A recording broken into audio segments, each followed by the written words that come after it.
Hello दोस्तों, संपूर्ण हिंदी व्याकरण सीरीज में आपका स्वागत है। और आज हम आपको क्या है, संपूर्ण हिंदी व्याकरण सीरीज में व्याकरण भाग 5 लेकर आए हैं।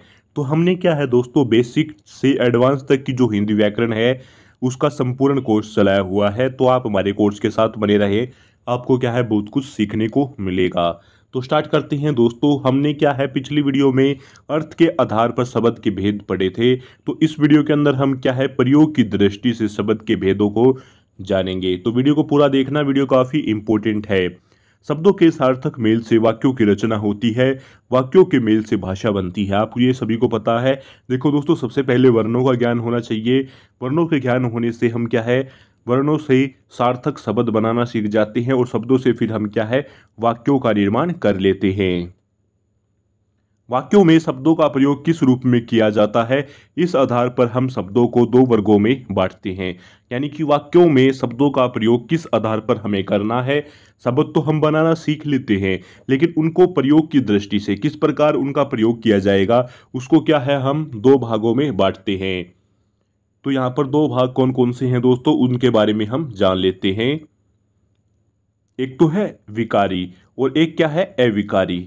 तो फर्स्ट भाग क्या है विकारी शब्द और सेकंड भाग क्या है अविकारी शब्द। इनके बारे में मैं आपको बताऊंगा कि विकारी शब्द किसे कहते हैं, अविकारी शब्द किसे कहते हैं।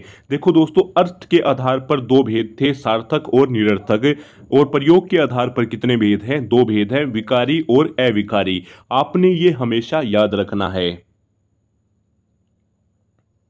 अभी जानते हैं विकारी शब्द किसे कहते हैं। जिन शब्दों के रूप में लिंग वचन कारक के अनुसार परिवर्तन का विकार आता है उन्हें विकारी शब्द कहते हैं। यानी कि देखो, जिन शब्दों में लिंग के कारण विचार वो मतलब क्या है परिवर्तन हो, और क्या है वचन भी बदले जाएं, और क्या है उनमें देखो कोई परिवर्तन आना चाहिए, उन्हें क्या है विकारी शब्द कहते हैं। इसे हम ऐसे भी समझ सकते हैं, विकार यानी परिवर्तन। वे शब्द जिनमें लिंग वचन कारक आदि के कारण विकार या परिवर्तन आता है उन्हें हम क्या कहते हैं, विकारी शब्द कहते हैं। जैसे यहाँ पर आप देख सकते हैं लिंग, देखो लिंग के कारण क्या परिवर्तन हो सकता है, लड़का पढ़ता है, लड़की पढ़ती है, परिवर्तन हुआ। वचन, लड़का पढ़ता है, लड़के पढ़ते हैं, वचन के कारण भी परिवर्तन हुआ। कारक, कारक के कारण क्या है, लड़का पढ़ता है, लड़के को पढ़ने दो, लड़के को पढ़ने दो। तो कारक के कारण भी क्या है परिवर्तन हो रहा है। तो इस प्रकार क्या है हम इनको विकारी शब्द मान सकते हैं। आई थिंक आपको विकारी शब्द के बारे में पता चल गया है। अब अविकारी शब्दों के बारे में भी जान लेते हैं। विकारी शब्द चार प्रकार के होते हैं, संज्ञा, सर्वनाम, विशेषण और क्रिया। विकारी शब्द कई बार ऐसे क्वेश्चन भी आ जाते हैं दोस्तों कि विकारी शब्दों कितने कितने प्रकार के होते हैं विकारी शब्द। तो आपने क्या है टिक करना है 4 पर, संज्ञा, सर्वनाम, विशेषण और क्रिया। अब बात करते हैं दोस्तों अविकारी शब्दों की बात करते हैं। जिन शब्दों के रूप में कोई परिवर्तन नहीं होता।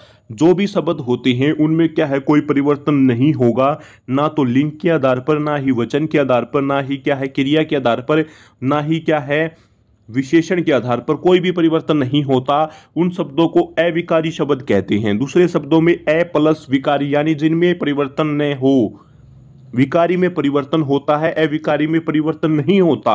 ऐसे शब्द जिनमें लिंग वचन कारक आदि के कारण कोई भी परिवर्तन नहीं होता उन्हें अविकारी शब्द कहते हैं। तो दोस्तों आपको परिभाषा तो याद हो गई है, जैसे परंतु, तथा, यदि, धीरे धीरे, अधिक आदि, ये क्या है अविकारी शब्द हैं। यानी कि इनमें क्या है लिंग वचन कारक के अनुसार कोई भी परिवर्तन नहीं होगा।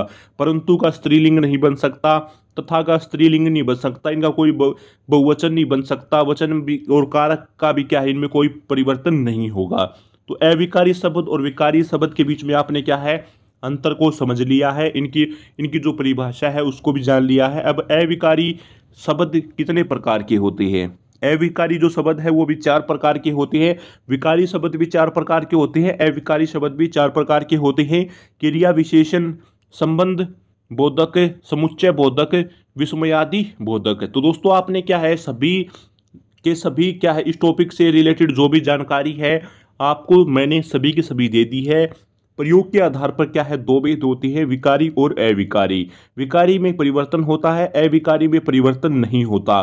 तो यहां से अब